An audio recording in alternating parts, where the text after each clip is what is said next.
Breaking news. I'm Grant Cohn. This is Coach Noah Johnston. And there is breaking news. Mike Silver of the San Francisco Chronicle posted this today. It's time for San Francisco 49ers to let go of some fantasies, whatever that means, and embrace reality.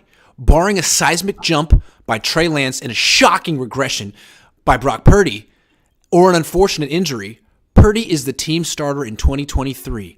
And then Silver writes in his article, on Thursday, I talked to two people with knowledge of the organization's plans, and they confirmed what is already semi-obvious. The battle is over, and Purdy has won. What do you think of this news? I mean, it should be what he said, right? Isn't it kind of semi-obvious? Isn't it like, I mean, to me, it's like if there were a pitcher in the fifth inning throwing a perfect game, 40 pitches in, and we had like a mid-game report from an insider saying, I have it on good authority that this pitcher is going to be coming out for the sixth inning. Thank you very much. He called it. How did he know? He was so connected. No offense. I love you, Mike. I'm sure he is connected. But it's like, yeah, of course. I was going to say before, like, we haven't heard from Mike in a minute, right? Like, yeah. And whenever it is, it's like to dance on Trey Lance's grave. Why? I don't understand. Whatever. This is very obvious that this is obviously going this direction. If he loses a game, it'll be his first. And how could you bench him for losing his first game in the playoffs? Like, it's kind of expected for a rookie. Right. He would have to, like, if he loses a game. Like, he'd have to throw like 4 interceptions and not be able to do. He'd have to play like Jimmy Garoppolo in the playoffs, right? To like, but even then, Jimmy Garoppolo played like Jimmy Garoppolo. Jimmy got away with it somehow. Jimmy made a fortune playing like that in the playoffs. So, yeah, I mean, good scoop. I'm sure he talked to people high up, I'm guessing. And I'm sure this is legit. I mean, at the same time, poor timing. Why does this have to come out now from the Niners' perspective? Why would you even whisper this? Like, it just kind of feels like it reminds me of that time when there was a report that Jimmy Garoppolo was about to get a big multi-year extension with the 49ers. And then that day he hurt his foot. It just feels like, again, I don't think the football gods would appreciate it. Why are you talking about next year? Off the record. You haven't beaten the Cowboys yet. He could throw 5 picks this weekend against the Cowboys, be the main reason you don't make it past, and then you might be like, you know what? We might have to reevaluate this one. I say live in the moment. Whoever spoke to Mike. Mike did a good job. It's Mike's job to get people to talk. Whoever's talking. Yeah, I don't think he's not making anything up. I think he is talking to somebody in the organization. And no doubt. I think. Yeah. And they said the obvious, but at the same time, that's not obvious. It's semi-obvious. Semi-obvious. Semi-obvious. So here's the thing. He has to start week 1, but they never have to say like he's our franchise quarterback. You can just treat it like he's on a heater. It's the greatest start to a quarterback's career ever. It's going to come down to earth eventually. How far, we don't know. And so let's just take it one game at a time. He's a starter. But you know what? If he throws 5 picks at any point in the game, or if he gets hurt and Trey Lance comes in and plays better, you can always pivot. But I think I was watching the show with you and your father made a good point. Is like, and this is how I feel, is that the 49ers quarterbacks they always get hurt. Like, so why would you, if you're the backup, a la Trey Lance, why would you not think you're not going to get your shot? Yeah. Again, if you're just tuning in, the breaking news is that Mike Silver of the San Francisco Chronicle spoke to 2 people in the Niners organization who gave to him on good authority that Brock Purdy will be the 49ers starting quarterback next season. He has won the job. So I guess he felt like this was a big, in your face to Trey Lance fans. I think everyone saw this coming. I think Trey Lance sees this coming. I think Jimmy sees this coming. It's only fair. There's no decision to really make here. Brock Purdy took the decision out of everyone's hands, which is what can be very cool about sports. What are you going to do? And you know what? The other thing that's cool about sports is we don't know what's going to happen next year. Just because he's playing well now doesn't mean that he'll play well next year. There could be a book on him. He could become a turnover machine. He could become a diva who starts going off script all the time. You know what I mean? Who knows? I don't know. I doubt that, by the way. But funny things happen in life. No, it is. It's funny because one of the guys that they compare him to, not necessarily his playing style, but this kind of the story is Kurt Warner, right? And what happened with Kurt Warner? Right? Kurt Warner replaced somebody because due to an injury. Then Kurt Warner got replaced because of an injury because Mark Bulger came in, and Bulger had a good enough season. I think good enough season plus to be like, hey, he's our starter. And then they moved on from Kurt Warner, right? So it's interesting how that stuff works. I compare him most to Russell Wilson. Not playing style. No, for sure. No, there's great comparisons with a lot of them, but I like the Russell Wilson comparison too because I feel like he's having a similar impact on his team. Russell Wilson walked onto a freaking loaded Seahawks roster, but they were mediocre because of their quarterback, and he wasn't as good as it seemed in retrospect, but he was at that price point, at that point in his career on that team, he was great, and the team was hard to beat with him on the field, and I feel like Purdy can do some of that. But also Russell Wilson at the time, the third-round pick, he was an aw shucks, humble, whatever it takes team guy, man of faith. Not that he lost that, but look at him now. I mean, he's married to Ciara. He's like one of the biggest star diva guys in the league. A lot of people seem to really not like him, including most of his teammates. I mean, things happen over the course of a career. So I'm not saying the Niners should give Brock Purdy the big Russell Wilson contract because that was not the right move for Seattle. So we'll have to just take this one game at a time. I think they should take it one game at a time. I think people don't like Russ because I think he's a diva, but he pretends like he's not, right? Like, so he's a diva, but if you ask him about it, it's like, no. He's, that's why. But he didn't have enough money and standing to express it when he was 23 on his second year on the team, right? He's the third round pick making $900K trying to get that second contract. Then he gets it in the third one and he's got $150 million. And he's like, you know what? I think I'll take an office. Yeah. I think I'll take an office. Yeah, it's like I don't know. I mean, isn't that human nature at a certain point? I guess if you don't do that, that's almost remarkable. Like, wow, way to be humble, making double what your coach makes. Jimmy does do it, right? Isn't one of the things that's nice about having a quarterback who's not a first-round pick or not a veteran is that he is so coachable. He wants to get money. He hasn't gotten paid yet. No signing bonus.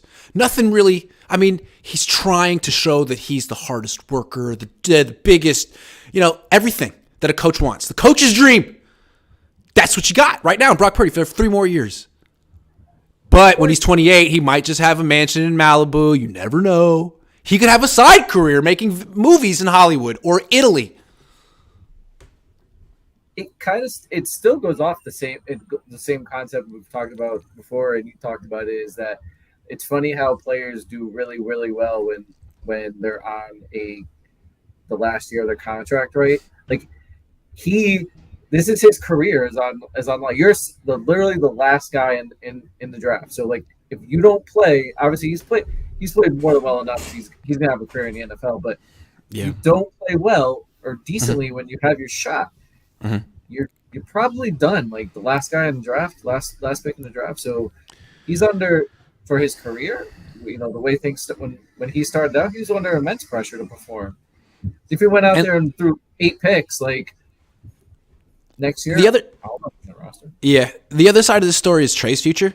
Like if this means Brock's already got the job, like there's not going to be a quarterback competition. What does this mean for Trey? Are the Niners going to trade him? Mike Silver didn't say that. I don't feel like that's how they do business. And I think there's something to be said for trading him while his value before it drops anymore because the Niners don't play him. But what you could say is maybe keeping Trey here keeps Brock on his toes and lets him know, dude, this is not your team. We're not giving you anything. We don't want to anoint anyone at this position. We did it with Jimmy. We did it with Colin. We did it with Alex. We don't want to anoint anyone. We want to have competition because that's what Bill had for a long time. Bill Walsh. So maybe that's the way to go with it. And maybe it's fair to be like, look, even though Brock has had a great start to his career, that doesn't mean that it's always going to be like this. We don't know what year 2 is going to look like. Maybe this is the best of Brock right now. We have no idea. So why pretend like you do? Why not hedge your bets? Yeah, and I think the Niners are definitely scared of the injury at the quarterback position. Yes, because of your experience. Your experience leads to your own perspective.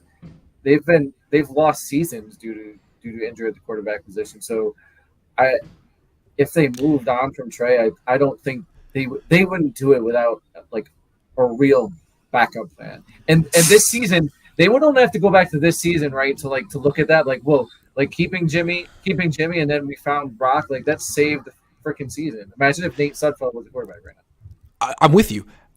How many quarterbacks made it through 17 games without getting hurt and missing a game this year?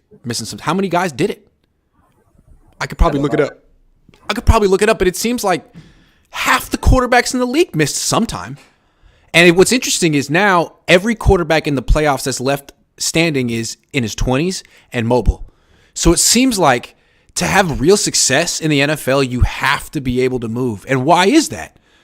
Because the pocket's a dangerous place, even though you have all the rules in your favor there. Like the defensive linemen are so athletic, and they get more and more athletic every year. And so you have to get outside the pocket. And then when you get outside the pocket, none of the rules protect you. So you run around. I mean, it just seems like you're going to get hurt one way or another. Probably. Right. Probably. Unless you're Tom Brady. But certain quarterbacks you're literally not allowed to breathe on. And I don't think Brock Purdy's reached that level of fame yet like Tom Brady has. You can't look. If you look at Tom Brady a certain way, that's a 15-yard penalty. Side-eyeing Tom Brady, he didn't appreciate it. 15 yards. Keith Murphy says Russell Wilson always been like since his NC State days. Brock comes off way more genuine. Yeah, it's true. There was always something fake, disingenuous, kind of fake about Russell, right? Kind of fake. Trying too hard. Too positive. Too upbeat. Like, how could you have this much energy? Yeah, man, absolutely. We're just really doing great. Like, he was almost like mini Pete Carroll, right? Brock Purdy comes. One of the nice things about Brock is he's like shot. Well, he's down to earth. How could you not be? You were the last pick in the draft. How do you have an ego? Eventually, he'll get one. But how do you have an ego as the last pick in the draft? They call you Mr. Irrelevant to your face, and you're supposed to be like, "Thanks. I get this much to check it out, Mr. Irrelevant. That's me. I'm the guy. Isn't that great? That's gotta humble you. That's humbling. You know when people like are elected into the Hall of Fame, they're like, man, this is so humbling. No, it's not. You're a Hall of Famer. It's the opposite of humbling. Being Mr. Irrelevant and having someone call you that forever is humbling. This news probably means no more Brady. Yeah. I feel like Brady's stock. I don't feel like people. That's not the trend right now. Go get the oldest quarterback on the market and pay him a lot of money. I don't feel like that's what owners are trying to do right now. I'm just saying. QB-driven league, someone will offer a first for Trey. Well, the other aspect of that is the salary cap component, because I think they would take it'd be like a $6 million cap hit. I think it might be like an 8 if they trade him before the June 1. So like right now, as it stands, I believe the Niners have $14 million in cap space. So they got a lot of work to do in the offseason. I mean, they can do some salary cap maneuvering a lot, but do you really want to take $7 million cap hit, $6 million cap hit? Maybe you do it for a first, but like, yeah, it depends on what you're getting back. Depends on what you're getting back. If you're getting a third, you're gonna do it for that?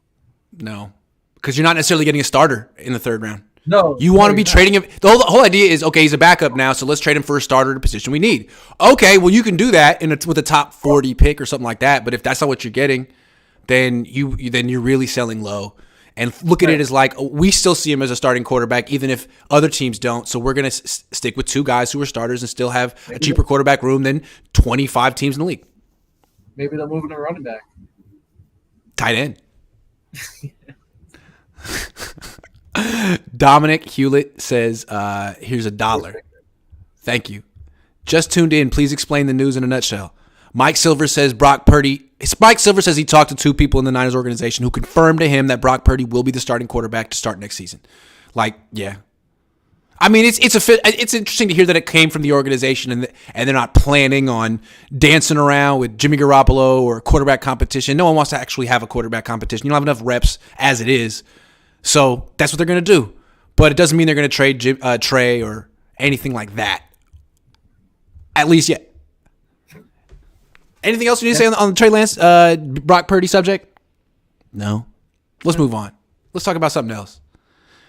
I've been talking about the defense for a month. I'm concerned about it. A lot of people feel like they're going to turn it on right now because it's Dallas. What do you think is the defense a cause for concern on Sunday?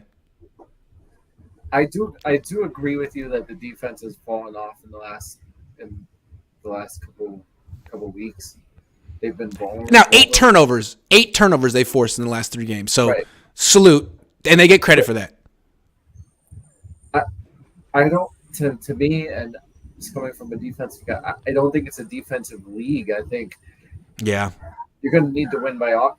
The 49ers, when they lost the Super Bowl, they didn't lose because of their defense. They lost Thank you.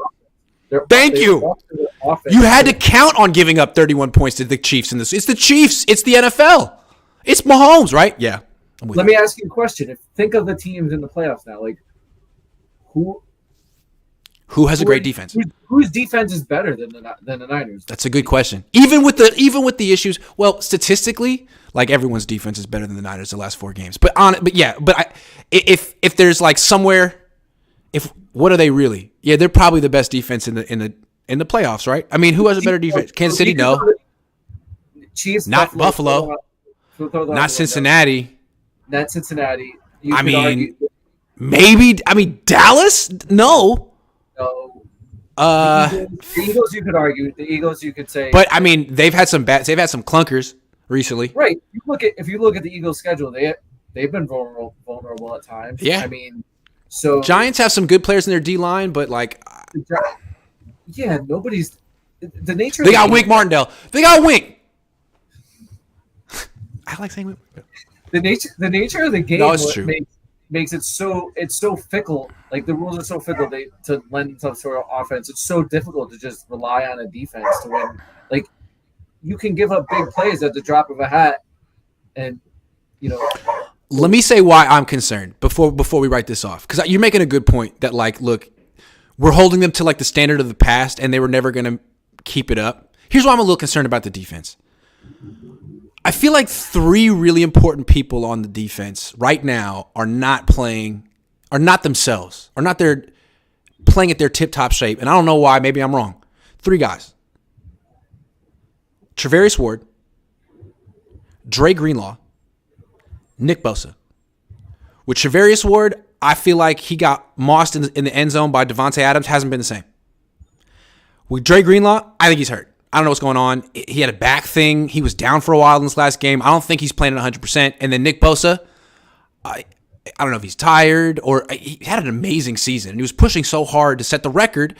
I don't know what's going on with that. So those 3 guys don't feel like they're at their tip top right now. And maybe they'll flip the switch against Dallas because it's Jerry's team. I don't know. Because Micah Parsons is on the other side and they want to, I don't know, man. Because they just flipped the switch. But if those 3 are compromised and this Niners defense isn't what we remember, then all of a sudden, Dallas is going to be in 2nd and 5 a lot, and they're going to have play action shots down the field to freaking T.Y. Hilton and CeeDee Lamb, and it's going to be a shootout. Skip Bayless is going to be going crazy. Niners can win a shootout. They definitely can. But, I mean, this Dallas team, they've put up more than 40 points in a game, I think 5 times. They put up 54 in a game. So they're a really good offense. They're the best team. They're going to be the best team the Niners have played all year. Well, except Kansas City, unless you think they're better than Kansas City. Oh, yeah. I'm sorry, yeah. Right. Dak's not quite Mahomes. No. No. So what do you – I mean, look, the Niners have they've played some really bad quarterbacks this year, or mediocre ones. Dak's better than most of the quarterbacks they faced. They faced Herbert, but he didn't have any weapons. They faced Tua. I think Dak's better than Tua, even though Tua had good numbers this year. So, I mean, seems to me if they play this, if they just keep Dak in the pocket and compress it, they'll be fine. But if they do what they did, like if they just let the guy leave, he'll take those scramble lanes. He'll make them. I don't know. He could make the Niners defense look really bad. He could put 30 points on them. Yeah, they can't let Dallas get their running game going. And if Dallas can run the ball, the Niners are in for a very long game, a very tight game. But I don't know if they can. I mean, Ezekiel Elliott, not impressive. I feel like to get the job in Dallas, you have to sit down the interview and tell Jerry that you're willing to give Zeke 10 carries a game. Like, why is that a condition of employment over there? It's all to appease him. He's the one person in the world who thinks Zeke is good, or is it just because they paid him? I don't get it. Drafted him, paid him.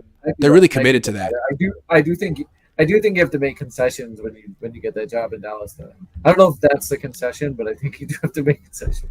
I almost feel like that is the best part about facing Dallas is that there's 64 plays a game, something like that. 10 are going to him. That's 10 are going to At least 10 are going to him. So I just throw away like 15% of their offense. Great, thank you. Every time he goes, thank you. 3 yards. Oh, he got 4 that time.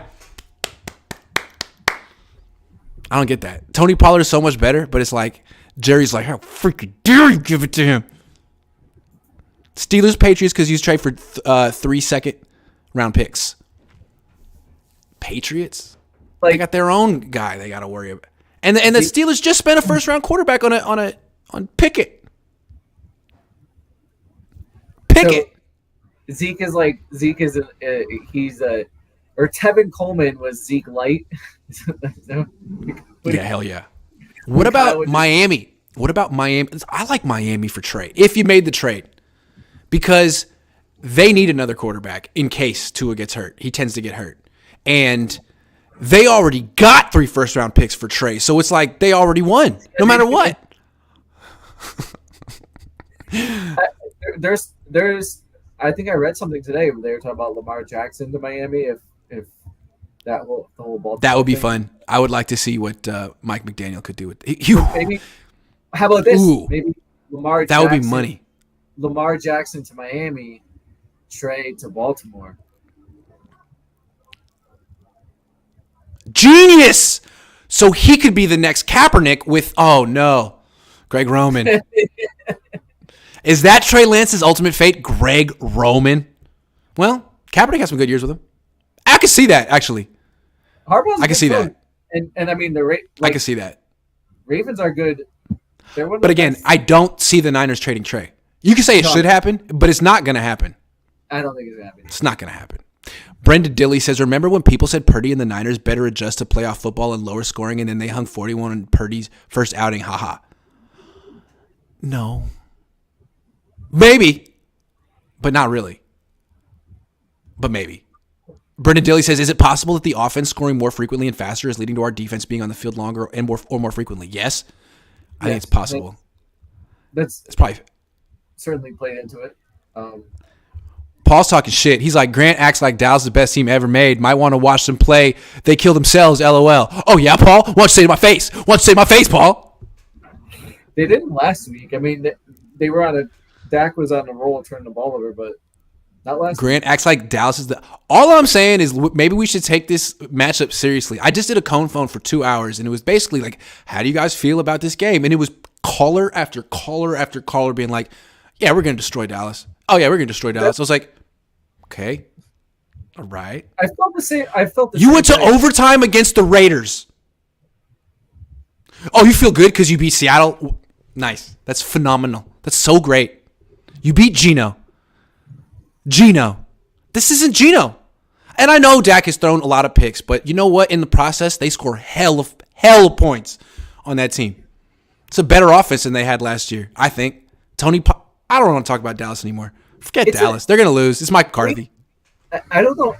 Maybe it's just it's a fan base thing, or maybe it's just strictly Niners fan base thing. But I feel like Niners fans do this all the time. Like last year, remember with the Rams, like, oh, we're run 7 in a row. There's no way they can beat us. Like, yeah. And with Green Bay, it's like, Niners fans tend to not give teams respect if they kind of have their number. And Dallas is a good team, man. Like it wouldn't surprise me if Dallas beat the 49ers. So, I mean, like look, win, Dak Prescott. Like, it's fair to be like, I don't know, man. It's Dak, dude. The Niners are starting a rookie. 7th round. I mean, honestly, like, I'm picking the Niners to win this game. But like, if Brock just happened to play like a rookie one time in the playoffs, you'd be like, oh yeah, like I mean, that's why no rookies ever won it. I'm just not that I think that's going to happen, but it's on the table. Let me look at Russell Wilson's rookie year. What if it got to Brock's backup? It's true, man. Like, hold on. Since I'm seeing the parallels to Russell Wilson's career. So Russell Wilson, he starts as a rookie, goes to the playoffs, loses in the second round, 30-28 to Atlanta. In that game, he was 24 of 36 for 385 yards, 2 touchdowns, 1 pick, and a 109 rating. He balled out. They freaking lost to Matt Ryan, who went on to lose to the Niners in the NFC Championship game. So, I don't know. That's what I'm saying. They're not going to lose 28-30 then. That's what happened. That's what's going to happen. Julio had like a crazy game, I think, that game. Uh-huh. Yeah, kind of like, 28-30. Yeah, that was when Julio was... I'm picking Niners 27-23. What are you picking? 27-23? No. Who are you picking? Niners. I don't know. I think it'll be a high score game. I think higher scoring? 37-33? Yeah, I think 30. 42, 45? 30, 35, 28. I promise I'll let you talk. Just keep talking. Okay. I'm sorry. Okay. E-Dude says, rewatching Wild Card last year, Jimmy was so bad and gave them so many chances to come back, so many field goals that should have been TDs. It's true. It's true. All right, though, before we talk about the quarterback position, I want to ask you specifically about Charvarius Ward. I mentioned earlier that he's one of 3 people on the defense I feel is not quite playing up to the standard they set all season. Bosa, Greenlaw, Ward, for different reasons. I have no idea what the reason is for Bosa. For Greenlaw, I think he might be injured. For Ward, I think he might be a little shook from getting a little work by Adams and Metcalf the last few weeks. Do you think my concerns are unfounded when it comes to Charvarius? I see where you're coming from, but I think that playing corner in the NFL is really, really freaking hard. Like, it's so you can't do anything to like. It's true. Like, I've got the NFL rule book right here. Like, it says if you fart on a wide receiver, like, you can. That's true. That's true. You can't do any. So yeah, of course you're gonna have moments where a guy like DK Metcalf or any of the premier receivers. It's not like he got smoked by No. Reginald Smith. No. I don't know, random guy. Like, premier wide receiver. He got beat by premier wide receivers. Let me just say why I'm concerned, and then address a legit concern of mine. All season, this guy was not. I mean, people stayed away from him. Ultimate respect. He could be as disrespectful as he wanted to, in the sense of play as aggressive as he wanted to at the line of scrimmage, and teams were like, "Nope, that's Charvarius Ward. I'm not going there." And all of a sudden, teams have been like, "You know what? I'm not impressed." And he has finally gotten tested, had some bad results, and I wonder, is this going to start happening in the playoffs? Are teams going to be like, you know what, maybe we shouldn't shy away? Because he was supposed hey, no one tests Charvarius. We'll have him shadow the number 1 guy, take him out of the game, then go from there. That's not exactly what's happening anymore. So it changes the Niners' defensive equation, I think, if you just can't count on him to just be Dion. Yeah, I think, in this game, the Dallas really only has their CeeDee Lamb, right? So, as we talk about receivers, I think Gallup's all right. Dalton Schultz? No. You're talking wide receivers. Yeah. But the thing about CeeDee Lamb is he's in the slot a lot. Yeah. I don't think if he's in the slot, I don't think he'll fall. I don't think Ward. I don't think so. No. That's part of the game. Like, it's gonna be interesting how they handle that. Like, I'll give them. You know what they might do? We'll put Hufanga. Do not put Hufanga on CeeDee Lamb. It's gonna be Jimmy Ward. I don't see DeMeco Ryans making wholesale changes to his defense on the same week where he's got 4 interviews. I think he's going to probably stick to what's been working. Yeah. You know what I'm saying? That means Jimmy Ward in the slot. That's kind of a scary matchup. Nothing against Jimmy Ward. Jimmy, I love you, baby. But the whole world knows he's playing out of position. And God love him, he can do it. But this is a legit Pro Bowl. Is he a Pro Bowl wide receiver? I think he is. I don't know. Good receiver, though. Good player. Great name. And now Jimmy Ward's going to have to match up on an elite wide receiver. It's not going to be Charvarius. Maybe that's better. Because right now, to me, Charvarius Ward doesn't exude a ton of confidence. And yes, I'm a body language expert. I minored in body language and vibes. Charvarius Ward, not liking the vibes I'm getting from him right now. Jimmy Ward, always loved those vibes. Except for the last play in the first half. Those were bad vibes. But I feel like he cleansed his aura, and now he's good. I saw his aura in the locker room this week. It's like orangish. But it's bright. It's brilliant. So that bodes well. I don't know what I'm talking about. Are we still going here? Charvarius Ward? All right, so we both feel great about him. He's going to be fine. Bounce back game coming up for Charvarius Ward.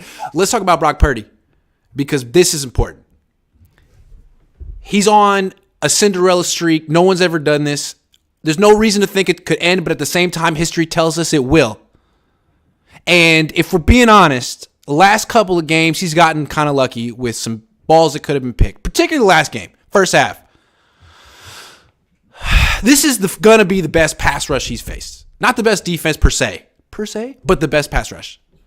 How concerned are you that he's going to be the reason they lose this game? That somehow he's not ready for this?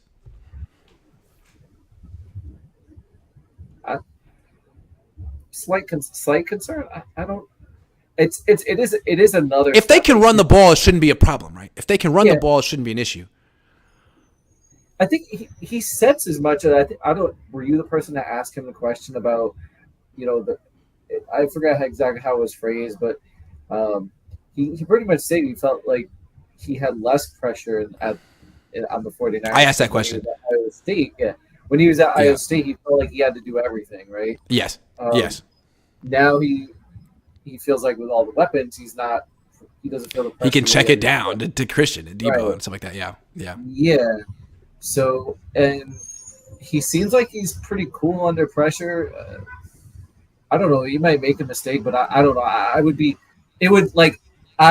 very, very surprised if he had a game where he's like threw for 194 and 2 picks or something like that.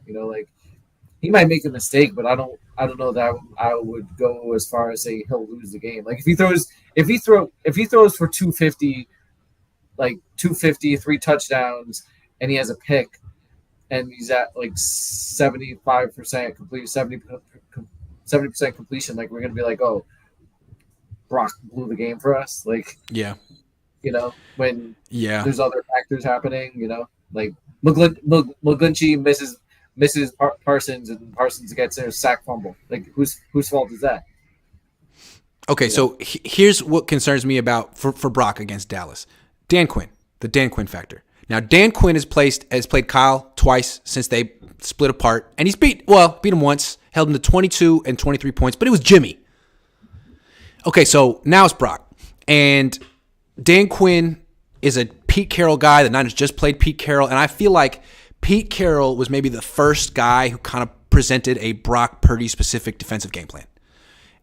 In my opinion, I feel like a lot of people have been approaching the Niners like their offense is no difference with Brock than it was with Jimmy, which is a joke.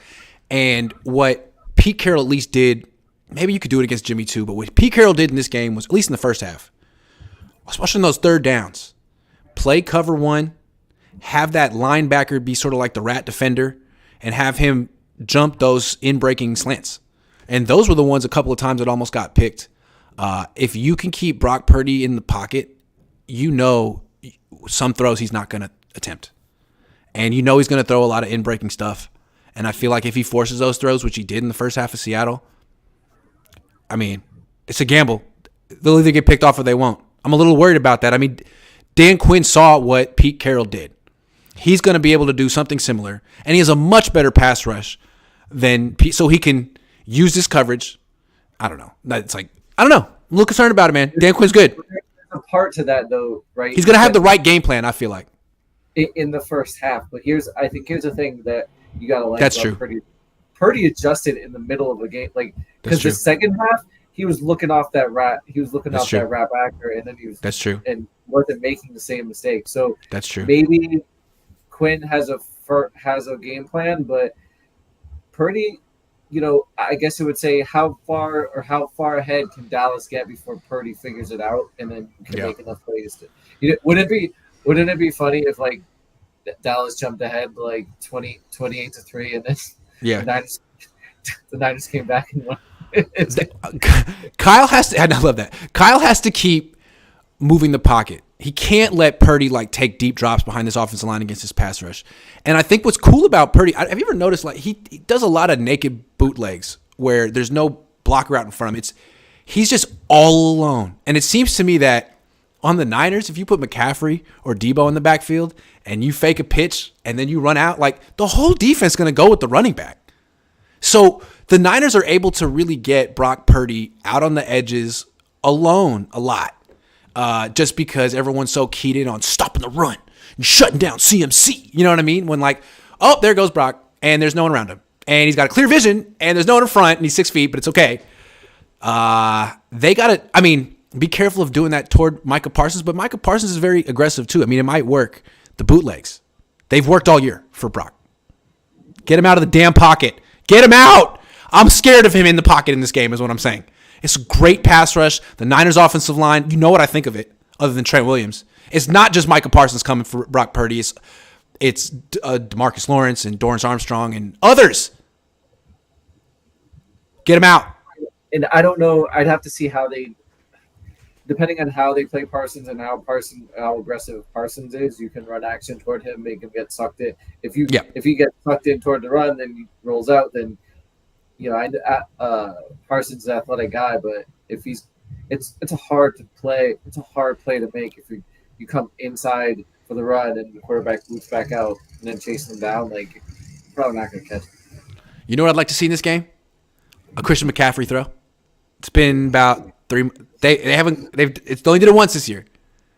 But if this is a game where it's all about pocket movement and quick passes, well, if you're going to throw like multiple quick, I feel like the quick throws to the slant with whoever, Debo or Christian running a swing route has not been working the last few weeks. Those don't go for big gains. People are overplaying them. Boom! Let Debo and Christian. I want them both to throw. I want 3 players on the Niners to throw touchdowns in this game. Why not? Debo, CMC.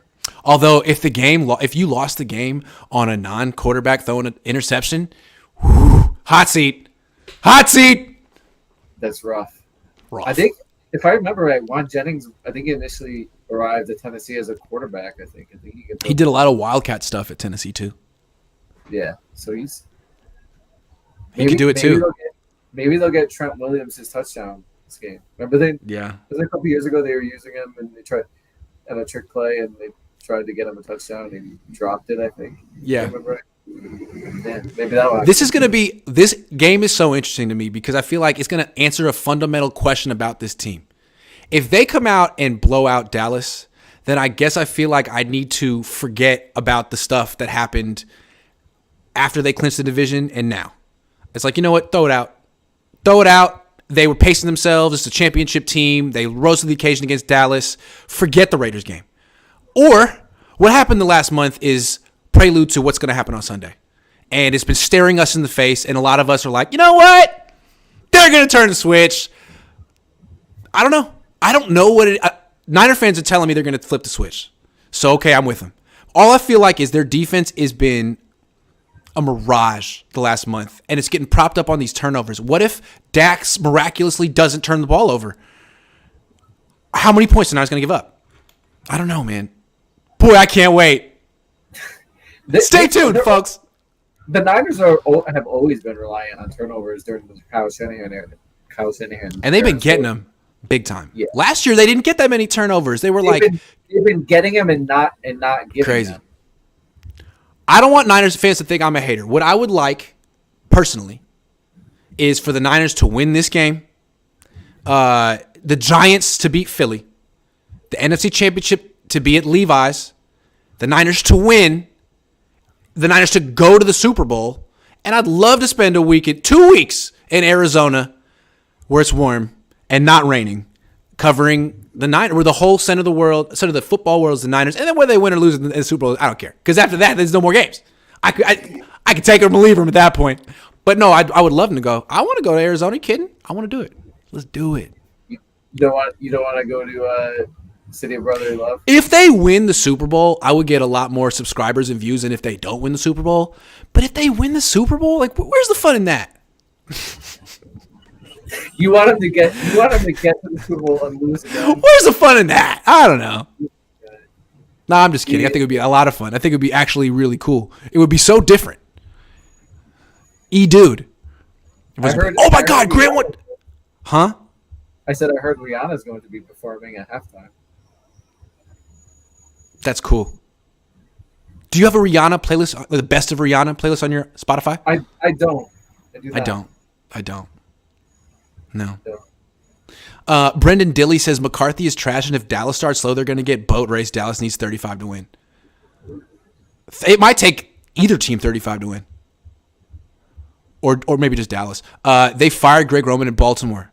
Oh, wow. Today? Right now? Wow. Apparently he's making $3.5 million a year. 3.5. I like that icon, Kefka's laugh. I don't know. Not a Final Fantasy guy. Not a Final Fantasy guy. Final Fantasy? Yeah. No, I'd never play. I didn't play much Final Fantasy. No. It was what were those games called? They were like. I didn't play Final Fantasy. No. Run it down. RPG. RPGs. Yeah, no. An RPG. Run it down their throats, says Dennis McCrae. I remember renting Final Fantasy 7, whatever it was, that was really big, and then playing it. And I'd never played an RPG before and being like, what the hell is this? What the hell is this? I hated it. I was like, this is awful. I thought it was going to be like Mortal Kombat or something. You know what I mean? I just want to mash the buttons, and I can't. Sean says, Purdy is exactly who you want against a stout pass rush. Mobile, can make throws on the run and move the chains with his legs. Here's the thing. Jimmy was pretty good against a quick pass rush too, at least with the Rams, because he would just get the ball out of his hands. He wouldn't try to do too much.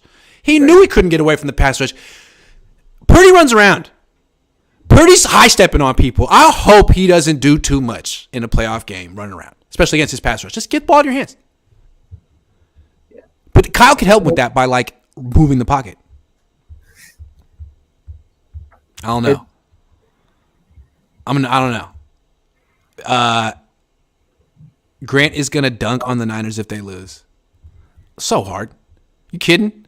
Of course. I'm just laying in the weeds. I'm just waiting. It's gonna depend how they lose. It's true. Of course. Who has more pressure, Dak to beat a 7th-round rookie or Purdy in his second game? It's Dak, but I don't know that you could argue. Like, no one really expects Dak to win, though. That's true. Maybe in other parts of the country. I don't think the pressure is necessarily on Purdy, but it's definitely on the Niners. I think it's on the Niners. If the Cowboys lose, they'll be like, "Great year, Niners were great. What are you gonna do? You know, great year, and Dak's back, and you know." If the Niners lose, it's not catastrophic, but it's not good. If the Niners lose, there's no good spin on that. Well, what they'll say is Brock's fault, and you can't blame him though because he's a rookie. Yeah, that's what's gonna happen if they lose. They're gonna blame Brock. I mean, you only have to look at Twitter where like pretty much all of the Niners fan base is guaranteeing the win, right? So if you even mention that maybe Dallas stands a chance, people are like, "Dude, you're a hater." It's like, okay, all right, hey, sure, sure. Losing at halftime against Seattle, but you're gonna blow out Dallas. Sure, okay, yeah, it could happen. Definitely could happen. I don't know. I don't want to talk about it anymore. They're going to play the game. We'll find out. Keith Murphy says, how many rush yards do you think Dallas can allow and still win? And do you think Dallas defense can hold us under that number? I mean, last year they gave up 180 plus and only 23 points. So, like, you know, I don't know. Yeah, it's also 180. Relative to the quarterback? How well is their offense? How well is Dallas's offense playing? That's a good point. TNA Travel says, if the Niners win, Grant will sat the same stuff all week about the next opponent. Shake my head. But what about the Raiders game? I just did say that if the Niners destroy Dallas, I will stop talking about the Raiders game. I will never mention the Raiders game again if the Niners destroy Dallas. I just feel like they have to destroy them. It can't be win by like a point. I know the Niners destroyed Seattle last week. I feel like Seattle destroyed themselves. Geno. Seattle fans love that man. Love him. Too much. They're a little too mad at Russell Wilson and a little too happy about Geno Smith. I don't understand the psychology there. What did Russell Wilson do that was so bad other than win a freaking Super Bowl for them? They should be. They're way too mad at their one guy who ever won a Super Bowl for that team. I don't like it. Yeah, Russell Wilson's a joke now, and they made it was a great trade getting rid of him when they did. But have some respect and stop acting like Geno Smith is better than him. Because he's not. He's Geno Smith. He's cheaper, at least right now. Yeah, that's true. That is true. Cheaper. Let's go with Drew Lock. Gabs Tadaro says Purdy has proven himself every week. He's clutch. He'll be clutch again. Can you do me a favor? Read the comments slowly. I'm from Brazil and you speak fast. Oh, okay, my bad.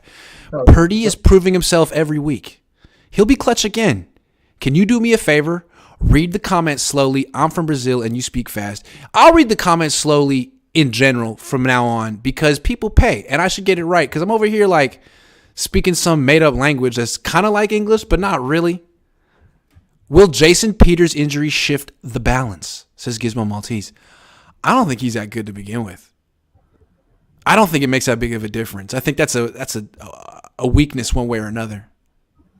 Steven Gorman says, Trey for a sweet young corner on a rookie deal. Dantzler. You might want to think about it. Or a right tackle. You might want to think about it. But I don't know. If you feel like you need to have two starting quarterbacks, then you got Trey. Would you trade him? Would you trade Trey to Seattle for their starting right tackle?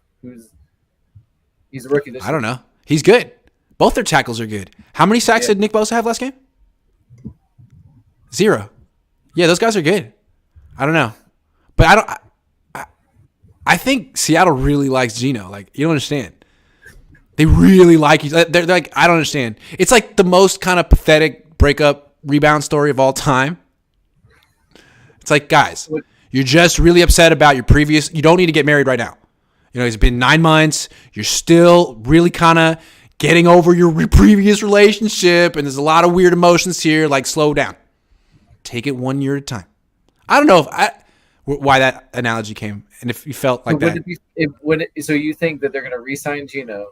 They're going to use that first round pick not on a quarterback, but to bolster the roster around Geno, and go. With they're going to do that, and it's going to be the biggest mistake ever. And the Niners are going to be like, yes. Honestly, like the biggest threats to the Niners in the NFC moving forward to me, Philly, but also Seattle and Detroit are right there. If they could only get a Jalen Hurts, Brock Purdy, young quarterback who's cheap, but they're not. They're not. Detroit's going to lock themselves into Goff. Seattle's going to lock themselves into Geno, and the Niners won't have to worry about him, and it's hilarious to me. It's so funny. It's so obvious. But these teams, man, they make this mistake all the time. The Niners made the mistake with Jimmy for years. And now it's like, it's seductive, right? Because it's like, well, his numbers are good, and we're decent. Like, he's not the problem. Yes, he is the problem. He's not good enough. And once you, like, get out of that purgatory, it's like, oh, my God, how are we stuck there for 5 years? Oh, this feels so much better. Yes, it does. It does. The problem is that, like, what you pay mediocre quarterbacks, it's too far above mediocre. Like, it's not. Exactly. Yeah. Because it's a quarterback-driven league, and you got to have them, and that's the going rate. No. Once you start spending $30 million a year on a quarterback who's the 13th best quarterback in the league or something like that, you're not winning a Super Bowl. How do you win a Super Bowl? How? There's always going to be multiple teams with better quarterbacks or cheaper quarterbacks. It's not going to happen. But you can say, we got stability here. We made the playoffs. Yay! We're Minnesota. Great. Have you checked our Buffalo and have Mahomes and Josh Allen reached the 14? Mahomes has, Allen hasn't. That's why I picked Buffalo this year. I was like, I don't think Kansas City, but maybe a quarterback that good, it does. Maybe it doesn't. Maybe if you're the greatest quarterback of all time, there's some exceptions. But they haven't won it yet. No. They haven't won it yet. It could be the Niners for this very reason. Conundrum. And then if the Niners win this year and next year and the year after, how do you not re-sign Brock Purdy yet? But look what happened to Seattle. They won with Russell Wilson. They kept him. Defensive players didn't want it. They broke up the team. It never worked. Ever again. But they were good. Had some good years. Came close. He was great. Didn't work, though. That could be the Niners. But you know what? We're getting way ahead of ourselves. If we're bringing up us against the Raiders, what about Cowboys versus Commanders? That's true. They freaking lost and scored 6 points. How'd that happen? They're the Commanders. Who are we? It's true, man. It's true, man. It's a good point. It's an awfully good point. But you could argue that maybe the Commanders played great defense that day, and the Niners haven't played great defense in a while. I guess that's what I would say. Right. Does Drake Jackson play this week? Oh, sorry. Go ahead. No, I think some of it could be match. I mean, remember that's an interdivisional, game. So, those teams know each other. You can look at the NFC West. There's times when X team isn't good, but they'll play another team hard just because they know each other. So Washington's D tackles have been a lot more dominant than the Niners D tackles recently. Yes. I'm not saying the Niners are their liabilities, but the Niners haven't been dominating against the run the last few. I think they've given up more than 100 yards on the ground 2 of the last 3 games. So, do you think Nick Bosa or Micah Parsons has a bigger impact on this game?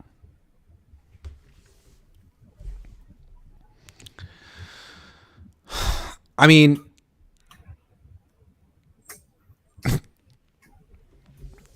I don't know. I mean, I want to say Bosa because I think he's better than Parsons. And he's going to turn it on. You know what I'm saying? He's going to turn it on. He's going to flip a switch. All of that. But maybe, I don't know, man. I'm confused. I've confused myself on this matchup. He has came through for them an awful lot this season. So I would go with Bosa just because throughout the season, he's come through big time. Even the Raiders game, right? He made the play. I mean, that was he did. He had a bad game. He had 5 quarterback hits and the play to win the game. Here's the thing about Parsons, though. Last year against the Niners, he was basically playing inside linebacker. He was off the ball for 41 snaps. This year, I think he's going to be playing on the edge, so he might be might be able to make more of an impact there. I don't know. True. And God forbid that he ever goes on Mike McGlinchey's side, who's having a really good season, by the way. Did you know that? He's having a great season. He's having one of his best seasons. Yeah. He's doing such a good job. He's just getting more money than you might think he's gonna get. Hey man, if he has a good game this game, he's gonna make some money. Let's be fair. He's been having the best season. Do it one more time, and then you'll for sure get some respect and some money because he can't hide in this game. He got a lot of credit for the Max Crosby game, right? But even Chris Forster came out and he was like, I mean, it was a team effort. We had chips and we rolled away from it because Max Crosby's the only guy you really had to worry about on that D line. You can't. Right. Everyone's good on Dallas's D line, so there's going to be some snaps where Mike's on his own. You're on your own, Mike. What you got? 1-1. I think that's the whole show. Does Drake Jackson play this week? To chip? No, I think the whole thing with the Niners is they want to get 5 in the pattern, right? They want to, they're not, you don't see them in 3rd and long very much. And when they are in 3rd and long, they're not very aggressive with Brock Purdy. They're a 3rd and manageable team. Usually 3rd and 3, 3rd and 4. And that in those cases, McGlinchey doesn't kill you. Sorry. Hurt you. Put him 3rd and 8. Does Drake Jackson play this week? Who is better overall, Lamb or Ayuk? I mean, I think Lamb has gotten more. He's gotten more opportunities. Yeah. He's gotten more press. He's got more opportunities. He's not overshadowed by Deebo Samuel. But is he really better than Brandon Ayuk? I don't know about that. It's a good question. I feel like you could take CD off that team, put Ayuk over there, and he would do the same thing, if not better. They're both really good. I don't know. Yeah, you could say at the same time that CD Lamb has a lot more attention on him, like Ayuk has Deebo. I mean, yeah. Sometimes Ayuk's the 4th option. CD's the first option on that team. So I don't know. They're both good. Maybe CD. You put CD on this team. Great name. Huh? Is this a Kittle game? He was quiet the last game.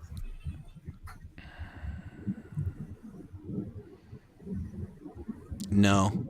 I feel like now that Debo's back, like Deebo gets the targets. Deebo and McCaffrey get the touches, no matter what. And then so like Ayuk and Kittle sort of have to. It comes at their expense. So Kittle will get like 4 targets. They'll be in the red zone. I don't know. That's how I see it. Is Ross Dwelly still on this team? Dude, what happened? I don't understand it. He's going to get signed by some team and have a Hall of Fame career.